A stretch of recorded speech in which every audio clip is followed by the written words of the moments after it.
I, Wing Commander Nebb, once again with you. My countrymen, you love us, respect us, thank you. But all this is in your hearts, whereas the Babus and the police have a lot to interact with the citizens on a daily basis. They're also in a position to do favors if needed. Hence, it is obvious you tend to remember them better. Still, they feel display of respect and honor is lacking in their lives as we 4Gs display respect to our seniors and compatriots. Anyhow, this aspect the police fills in to some extent. Police puts on the army's ranks on their shoulders with much less service to display unreal seniority over the armed forces. Coming to the main point, the political masters cannot do anything without this duo. Hence, they, the police and the Babus together, with the blessings of Netas, are doing best for themselves.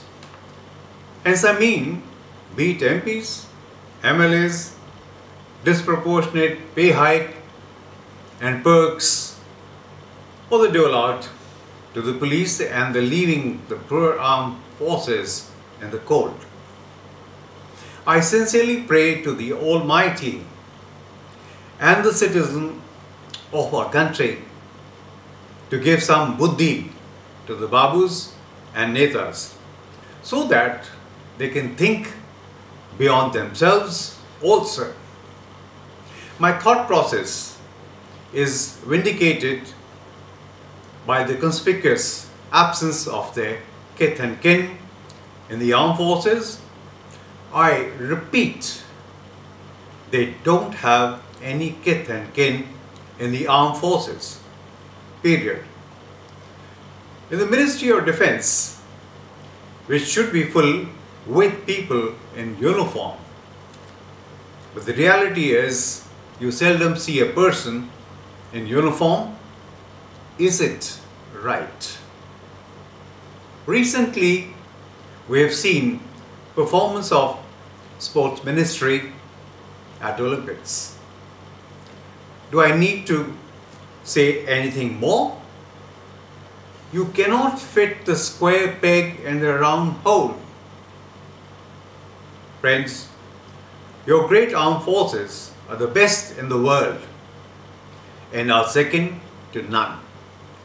We have promised to keep the Indian flag flying even at the peril of our life.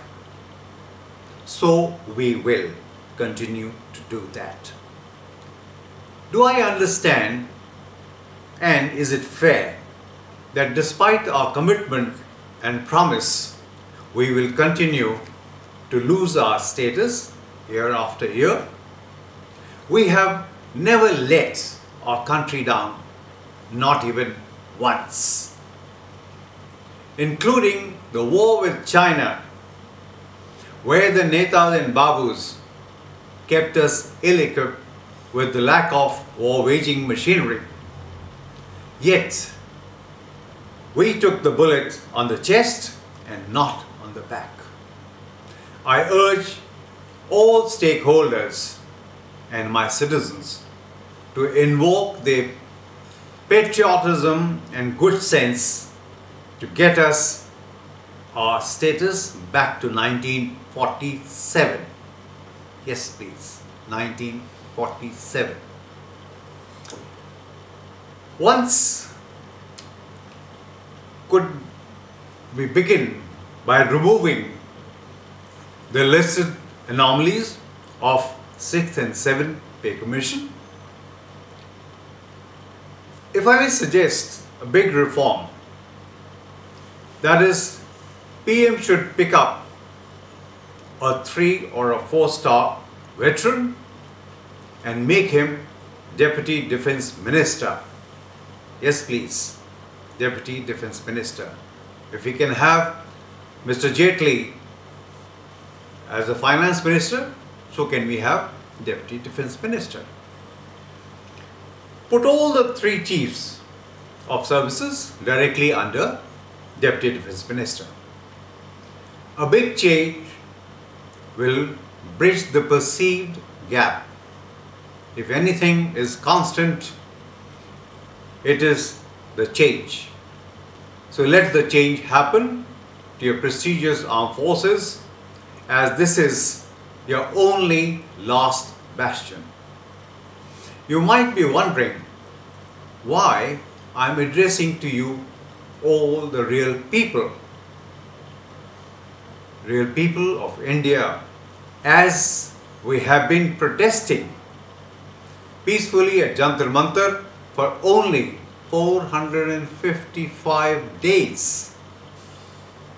The armed forces have not got OROP as accepted in Lok Sabha and Rajya Sabha. Yet, inaccurate advertisements are put out on television that OROP has been given to the armed forces. Supreme Court seeks the government's response on a writ petition, but the government rep does not turn up. Kindly tell us how long we should tolerate this ungrateful act, knowing fully well we are the future of those who are in uniform today. I ask, why are you doing this? Who are serving in uniform today? Kindly act fast. Fire is outside. Feel the heat. Please feel the heat. Very necessary. It's going to be very demoralizing if we take any step which is derogatory to the armed forces. We need to restore desperately. Yes, please. Jai Hind.